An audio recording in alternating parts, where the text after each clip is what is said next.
How's it going, everyone? Bizkit, and welcome to DC Universe Hero Walkthrough. Now, for this walkthrough session, we are going to do, let me see. I did mention in the previous video I was going to do 2 more alerts. Yeah, these 2. Ace Chemical Plants and the Watchtower Containment Facility.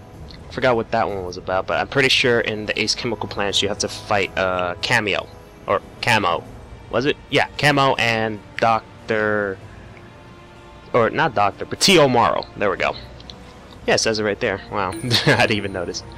Alright, so I'm going to queue up, and if it takes too long, I might skip it. If not, then, oh well, you're just gonna hear me. I'm gonna just wait for like a minute, and if nothing happens, then I'll just skip the waiting part so it can go right into the beginning of the mission, so then that way I don't bore you guys. So let me just travel around to see if anybody queues up. You know what? Better idea. Why haven't I thought of this one before? Instead of just waiting for just strictly one, might as well do 2, right? And let's see which one has people waiting.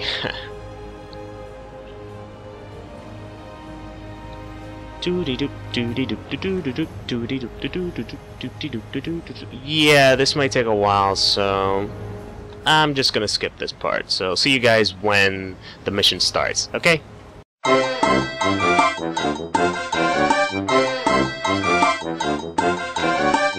Alright. Finally, damn. You have to stop them. Alright. I just want to point out that the loading screen actually has changed. They have put more walkthrough, or not walkthrough, wow, wallpaper.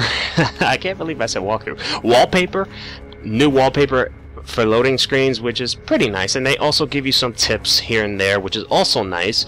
Don't know why it took them this long to figure it out, but really, I'm not complaining. Oh well. We are now in the Watchtower Containment Facility. There we go. Don't know what's wrong with me today. Been having a lot of mistakes from here and there.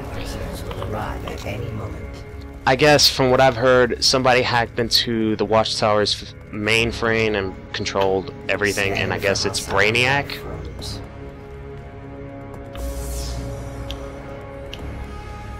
Not only did they hack the mainframe, they hacked the security, they hacked everything. Shit. I need to distract that that's over there. Let me see if I can just take this out on my own. Oh, I think I can. Not bad. Wow, that was quick. Let's go.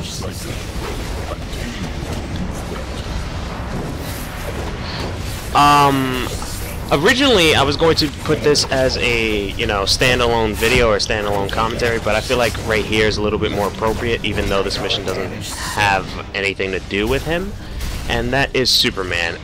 There was this article from Newsarama, and I'm gonna post it in the description below on probably this walkthrough part, if not this whole walkthrough session, for you guys to check it out, in case if you didn't watch this part or probably ignored me and stuff. But it revolves around the idea of Superman now becoming a jerk, or there has been a lot of Superman incarnations where he's becoming more of a jerk instead of the whole Boy Scout that we know and love, or at least that I know and love. And they went pretty, I wouldn't say in depth with it, but they really said a lot of stuff that got me thinking.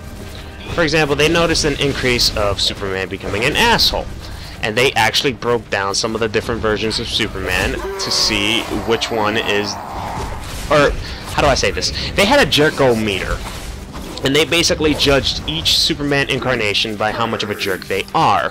The first one was, I believe it was Superman pre-New 52, which is one of my personal favorites of Superman incarnated. It was when he doesn't become an asshole, or he's not a jerk whatsoever.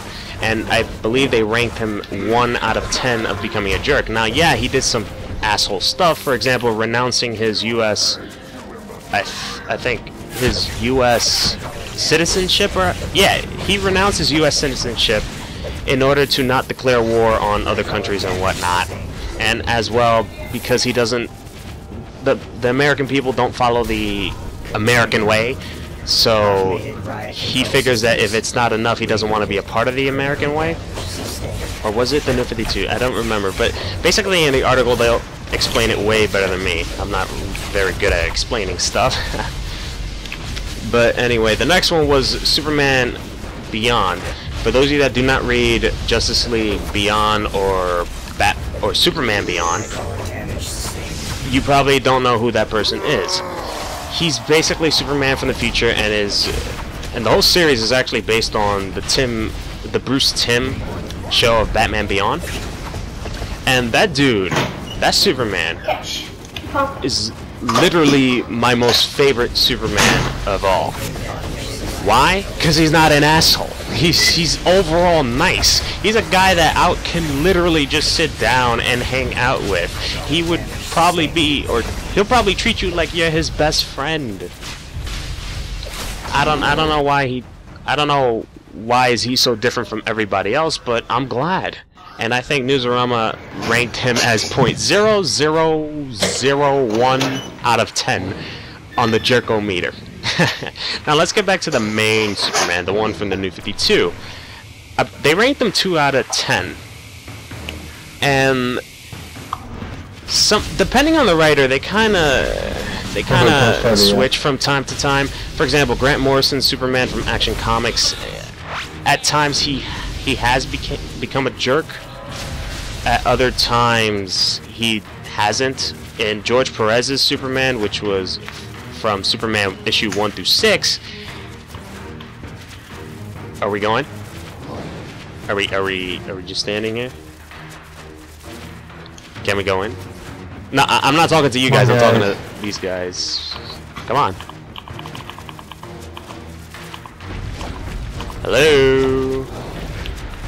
Well, no. If they're waiting, then I might as well. Why did you slam the... Oh, he's trying to heal me. I get it. I guess he's gonna go after another one. But anyway, in George Perez's Superman, that was the closest I've ever seen to Superman that I know than everybody else's. My favorite version of Superman that is currently out is George Perez's Superman, or his run on Superman, and I believe... Did I say George Perez? Yeah, George Perez and Grant Morrison is probably the only Superman, or the way how they write Superman is my personal favorite of them all, because, I don't know, lately a lot of writers have been portraying him as a jerk, and I don't know if it's because of the increased popularity of Injustice, Gods Among Us, even though it's a great story, don't get me wrong, but they've been portraying Superman as a lot of an asshole. Also, I believe Justice League 3000 also has him as a jerk. I read it too. Oh my god, I don't even want to get into that. I'm not sure if you guys read this, but the new Superboy, or his name is John L. A lot of people call him Joke L. It's kind of funny the way how people pronounce him like that. But yeah, John L. He is an uber asshole. He is an uber asshole. He needs to die. He needs to die. What's even worse is that now he's in the present time of the DC Universe, so that it makes it even worse, but oh well. If he's going to replace Con-El, or Connor Kent, I like calling him like that, the original Superboy, then it's whatever. I can't really say anything because Connor already died, so oh well. I guess we have to keep Janelle. Then we have Supergirl, who, in my opinion, can be a huge asshole at times. I did not like her towards the beginning, only because she was, how do you say, she was an asshole towards Connor without actually getting to know him.